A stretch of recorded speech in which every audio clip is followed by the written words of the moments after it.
Programang ito ay rated SPG. Striktong patnubay at gabay ng magulang ang kailangan. Maaaring may masiselang tema, lengguwahe, karahasan, sexual, horror o droga na hindi angkop sa mga bata.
Welcome po sa Serbisyo Balita Live Online, isang mainit na pagbati ng magandang araw sa lahat na patuloy na sumusubaybay sa pinakabago at mainit na isyong tatalakayin sa episode na itong Lagot Ka, Isumbong Mo Kay Adan.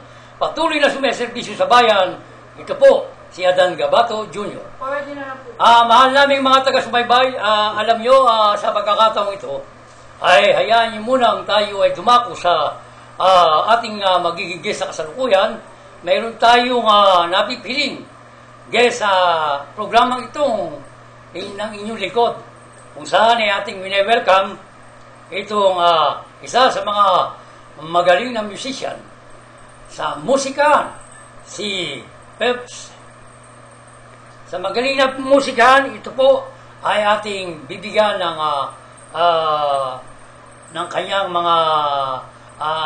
mga ginagawa sa kasalukuyan. At ito po ay nakasama ng mga ng awitin ng pagsubok at saka kasalanan.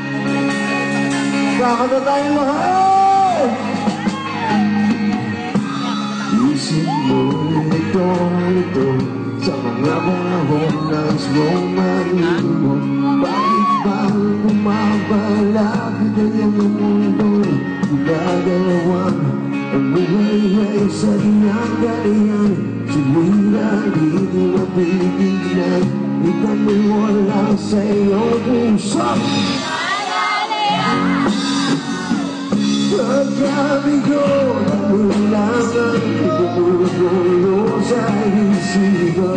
Mga pagsubok lamang yan, huwag mong ipigil ang laban. Huwag mong isuko at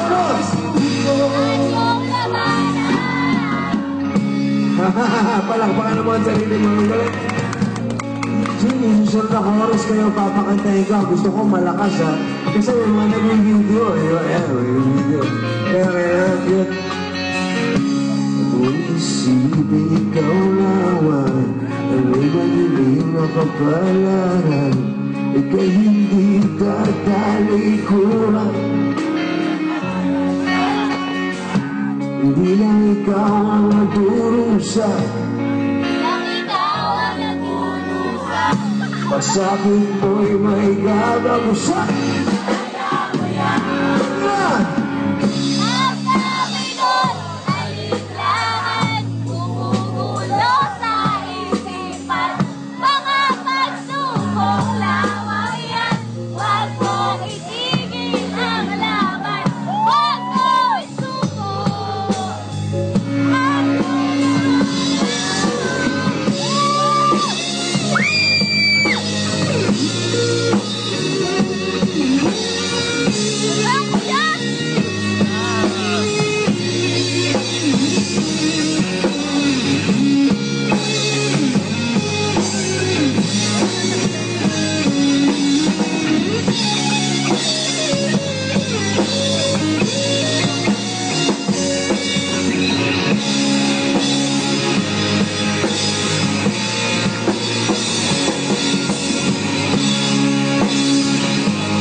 Maraming salamat sa inyo lahat. So next time, hindi na ikaw ang nagtulong sa akin, hindi na ikaw ang lumuluhan. Basta akin mo'y may katapusan. Pagkami ko, kailangan tumulong sa isipan. Mga pagsubok lamang ang hindi lang nagwawala.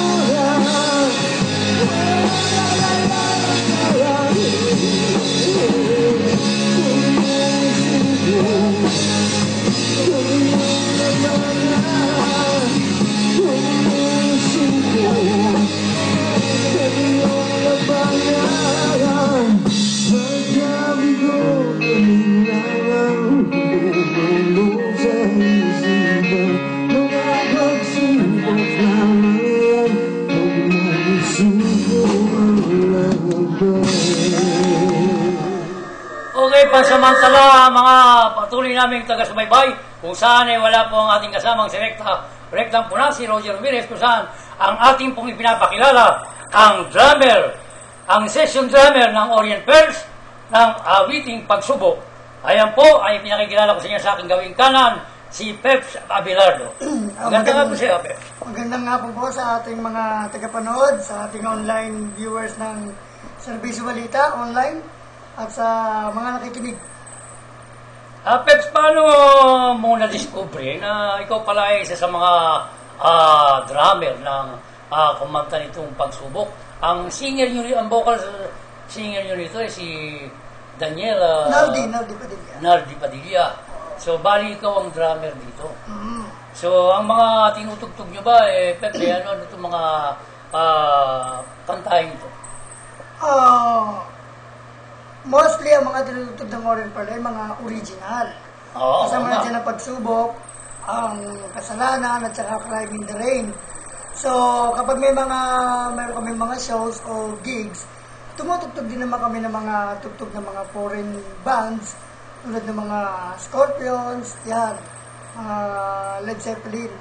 So, ako, kung paano ko napunta sa Orient Pearl, meron tumawag sa akin na ibinigay ang aking pangalan, ang aking number dun sa lead guitarist ng Orient Pearl hanggang sa tumawag sa akin at tinanong kung pwede po ba akong mag-session drummer sa kanila. So, nag-umpisa po yun noong 2007 at mula noon hanggang ngayon magkakasama na po kami. Siya nga pala, bilang ikaw ngayon ang presidente at CEO at Holistic Events and Talent Consultancy, ikaw pala ang founder dito, no? Sa Laguna Group of Musicians. Opo. Paano ba nagsimula ito? Bali, yung Holistic Yes, Holistic Holistic Events and Talent Events Consultancy, matagal ko na yung sariling kumpanya ko na kung saan ang trabaho po na is mag-organize ng event. Depende sa mga kliyente kung anong gusto nilang ipagawa. Ayun. Ngayon, ito namang Laguna Group of Musicians, ito yung aking binuong grupo kung saan Sa kasalukuyan, no? sa kasalukuyan, ang objective dito is magkaroon kami ng samahan kung saan magkakatulungan ang mga magkakapatid sa hanap buhay na kung saan ang objektibo niyan ay kung sakaling may mga kapatid kami sa hanap buhay na matanda na or wala na matugtugan, pwede namin matulungan na mabigyan ng puhunan para sila ay meron namang pagkakitaan. Upang magkaroon ito ng mga benepisyo kung sakali mang tumanda sa Kasama pagsaservisyo bilang mga musikero. Kasama na po yun kasi Oo. wala naman ho kaming PhilHealth na tinatawag or SSS. So, kumbaga kami na mismo yung mga magkakapatid sa hanap buhay ang gagawa nun para kami magtulungan. Sa madalit sabi, ito namang mga bagay na ginagawa nyo yun para sa kapakanan ng mga musikero o mga manganganta.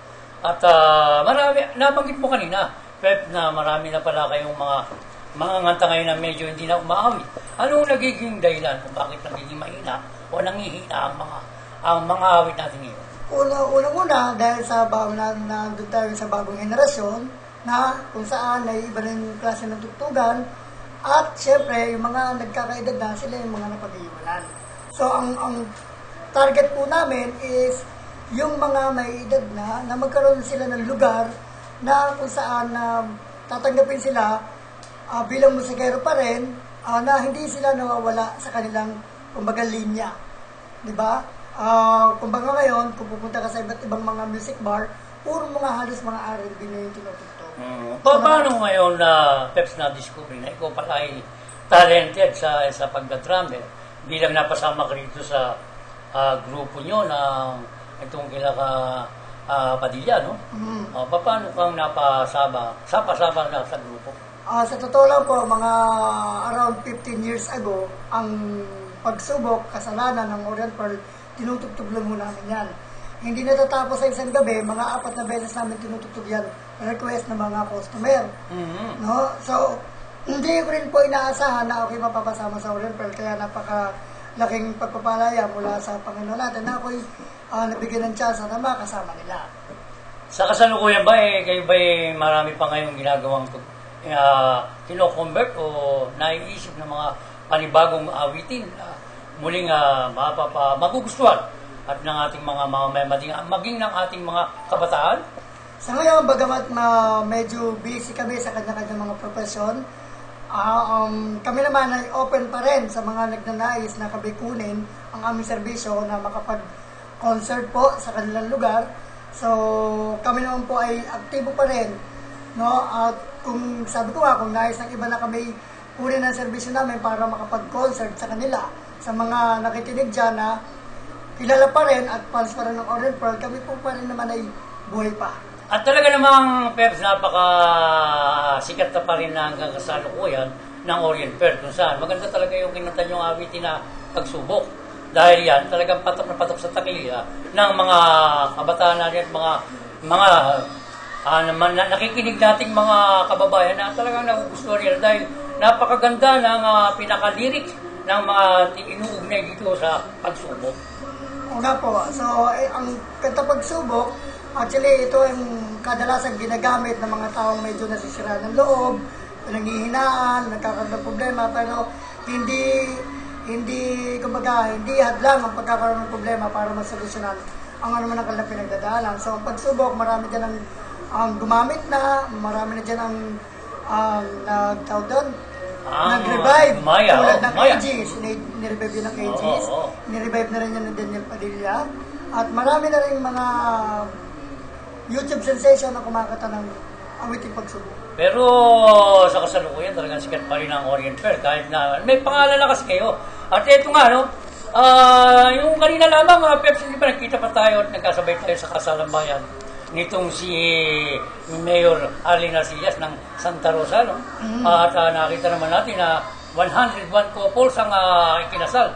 Anong tingin mo dito at masasabi mo na ito bang kasal na ito ay isang pagsubok sa mga pinag-isang dibdib na ito na 100 couples? Maaari, ang pagpasok sa isang relasyon ay hindi yan tulad ng pag-aasawa, hindi yan ay parang kanin na kapag mainit, pag sinubo mo, diba? At napasok ka, ilalabas mo kaagad. Hindi ganun yun. So, sa mga bagong kasal dyan na una pa lang magsasama, no? Namnamin ninyo ang pagsasama ninyo kung saan pahalagaan ninyo na ang tao ay pinagsama ng Diyos at hindi dapat pag-iwalay ng tao. So, kung meron kayo maging problema, isipin nyo na lang, i-play nyo yung kanta ng Orient Pearl na pagsubok, no? At para kayo hindi mantong sa hiwalayan. Sa madaling sabi, ito palang awitin yung pagsubok ay nauugnay din doon sa mag-asawang bagong ikinasal. Maaari po, kasi sa lahat ng uri ng buhay, ng mga pinagdadaanan, maaari po itong magamit. Ay, oo nga ba. Take note ha, mga mahal namin taga-subaybay, upcoming at abangan ng bagong programa na masusubaybayan dito lang sa Serbisyo Balita Live Online. Ang musikan kung saan makikilala ang mga bagong artist at bagong sumisibol na mga talented nating mga kababayan. Lalo na rito sa parte ng Laguna. Di ba, Bert? Maganda po yan. Kaya nga, wag po kayong makakalimot at si Peps po magkakaroon na ng isang programa rito tungkol sa musikahan. At dito malalaman din ninyo kung paano naging na-discover ni Peps Abelardo ang kanyang sarili bilang isang drummer ng grupo ngayon na kanyang inaaliban bilang isang session drummer ng Orient Pearl. Simple lang ang kanta ng kanta ang gagawin niya, katulad ng mga kantang ito, mga mahal namin taga sa baybay. Alam ko yan, Peps, yung kantang pagsubok, bago mo awitin, yung ibibigay mo konting kanta, hayaan mo muna magbigay ako. Kasi ito, nagugustuhan ko na yung kantang ito, kaplaso lang. Isip mo'y litong-lito sa mga panahon na ismong malimot. Bakit ba bumabalaki ang iyong mundo? Ginagalaw. Ang buhay ay sadyang ganyan. Mag-asawa ay pagsubok lamang yan. O, di ba maganda, no? Itanim mo lang sa iyong puso. Kaya mo yan! Okay, galing. So, sa madalit sabi, ikaw rin ba nagminsan kumakanta ka ng vocal song dito? Oo naman. Ano ba yung mga kanta mong mga sa kasalukuyan mo? Kadalasan kasi, more on husky eh. Yung mga Rod Stewart, Eagles, Ang mga paborito ko yan. mga bagay sa akin. Paborito ko yan. Tsaka paborito yan ng singer. Try natin kung paano. Pwede rin ng mga kung mga Tagalog. May I see the hill? What are your song? Okay, bigyan ko na lang kayo ng sample mula Yeah. sa foreign musician na si Bryan Adams. Okay? Okay, magaling yan. Sana magustuhan ng ating mga online viewers. Ang title po nito ay Heaven. Pakinggan po natin. Oh, thinking about our younger years, there was only you and me. We were young, wild and free. Now nothing can take you away from me. We've been down that road before, but that's over now. We keep it coming back for more. And baby, you're all that I want. When you're lying here in my arms, I find it hard to believe we're in heaven. And love is all that I need, and I found it there in your heart. It isn't too hard to see we're in heaven. Yun! Galing na. Yan na si Peps Abelardo. Peps, ako meron din ako alam mo bakit? Meron ako kanina pa, bago ko nasa bahay.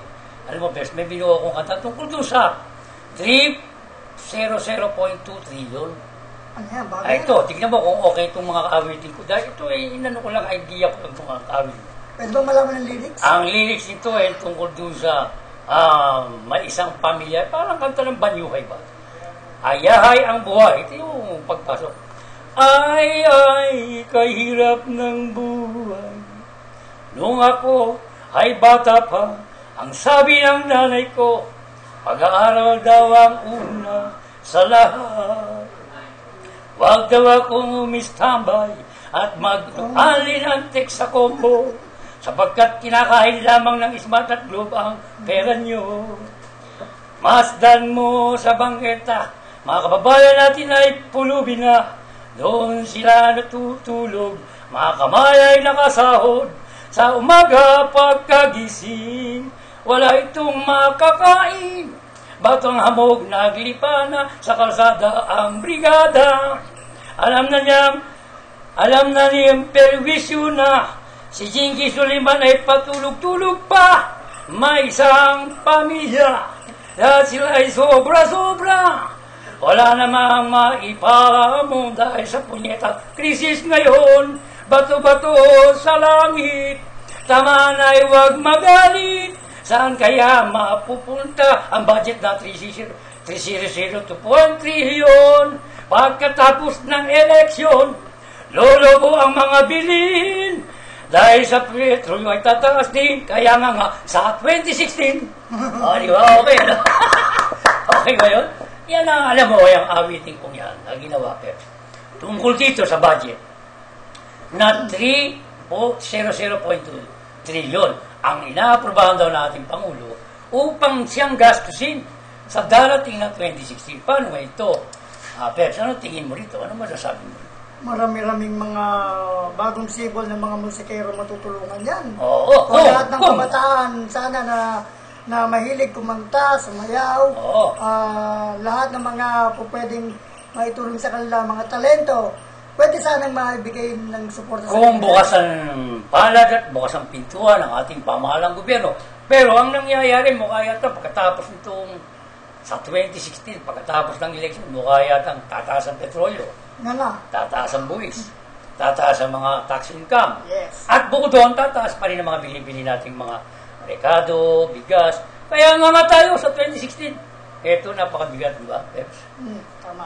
Dapat sana, kung magiging bukas ang gobyerno, lahat ng mga katulad nyo na mga musikero, na kapag bibigay ng kasiyahan sa ating mga kababayan, dapat siguro, bigyan din nila kayo ng priority Yes. na mabigyan naman kayo ng benepisyo. Exactly, tama yan. Kasi nalilimutan na ng gobyerno na kami mga musikero ay bahagi rin kami ng lipunan. Yes, at saka isa pa, kumbaga sa isang pagkain, ang music ka, ang nakapagbibigay ng ganansya habang tayo kumakain. Kung nakikinig ka ng mga kantahin ng Orient Pearl, talagang sa spaging ka kumain, kaganahan ka talaga, di ba? Tama. Kaya ito,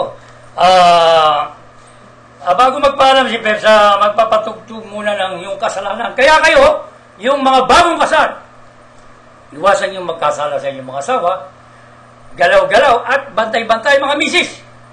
May mga problema. Baka si Mister kumakabilang bahay. Ito, ang awiting para sa inyo mula sa Orient Pearl.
Okay ito po ito si Peps Abelardo, ang isa sa session drummer po ng Orient Fair, ay siya po ay magbibigay sa inyo ng kanyang mga darating na programa. Pakinggan po natin. Okay, magandang gabi uli sa mga ating tagapakinig at mga tagapanood sa Serbisyong Balita Online. Abangan po ninyo ang aking segment dito po sa ating live streaming, no? Ang ating pong ipipicture yung mga bagong sumisibol ng mga musikero. At kung kayo po may mga request or nice na patugtugin o i-play dito sa aming programa, ay maaari po kayong mag-PM or mag-text sa amin. So, alamin po, bibigay po namin ng mga detalye sa kabuuan. At ako po ay natutuwa na mapasama sa ganitong programa kung saan ang aking mga kapatid sa hanap buhay ay magbibigyan ng boses. No? So, kaya po sa mga tagapakinig dyan, mga aspiring musicians, ito na pagkakataon ninyo ang mapakinggan, mapanood ng live dito sa Serbisyo Balita. At yan po ay malalaan ninyo sa mga susunod na araw at siguro sa Facebook account ko rin ay inyo ring masusubaybayan. Siya nga pala, Peps, yung nga palang mga tugtugin na awitin mo talagang mga ito, no? Mga talagang magugustuhan natin, mga taga-subaybay.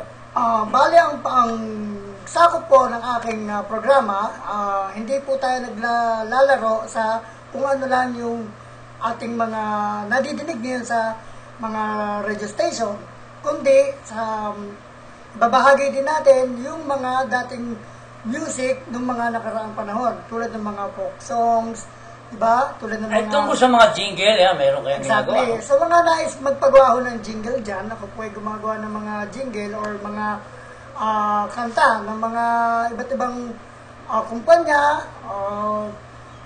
Hindi ko na babanggitin ng mga politiko, pero nabanggit ko na yan.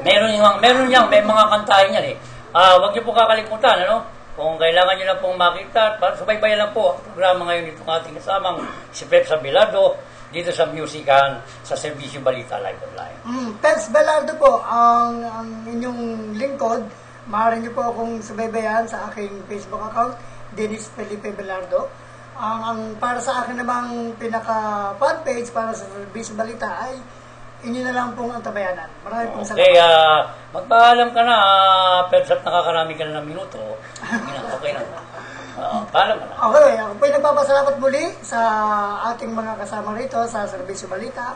At sa muli nating pagkikita, muli pagpalain tayo ng Panginoon. Salamat po. Kaya ako naman sinabi magpaalam siya, baka maubos mo yung oras ko. Okay nagpapaalam po si Peps. Medyo may lakad pa po siya. Sige po, subaybayan po ang Musican. Commercial muna.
muli, nagbabalik po ang episode nito ng Lagot Kay Sumumukayatan, kung saan ay ating pong tatalakayin mga mahal namin taga-subaybay ang tungkol dito sa kay Commissioner Chief Siegfried Mison ng Bureau of Immigration, kung saan po ito ay posibleng masibak po sa kanyang pwesto dahil na kung saan ay lumabas ito ng bansa ng halos 3 araw lang.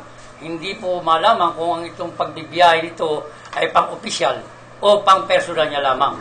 Kaya naman kinu-question to ng samahan ng Department of Justice at sa pangunguna po ni Atty. Faisal Husin, na kung saan ay kinu-question niya ang pagbiyahe nito na paglabas ng bansa nitong si Bureau of Immigration Commissioner Siegfried Mison na pumunta po ng Beijing at Guam. At yung dito kay Atty. Husin ay baka ito ay may kinalaman doon sa pagkakasangkot ni Wangbo sa isang kaso at saka sa pangyayaring paglaya ni Pugaw Peng sa detention cell ng Bureau of Immigration. Kaya naman ating pong pinaabot na itong Bureau Chief at Commissioner ng Bureau of Immigration ay bigyan po natin ng pagkakataon na ipaliwanag ang bagay na ito sa ating mga mamamayan at mga dyan sa napapaligiran dahil isang kipintel, mga suki ang kinu-question din ito at aapila kay Pangulong Pinoy upang ito ay iapila na ito ay hilingin na sibakin sa pwesto. Kaya posibleng masibak po sa pwesto itong Chief Commissioner si Siegfried Mison ng Bureau of Immigration.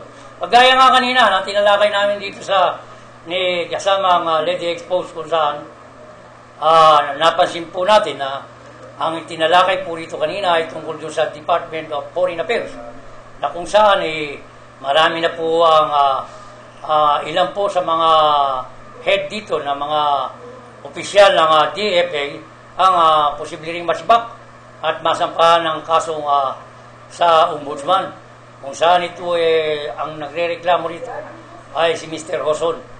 Kaya nga dapat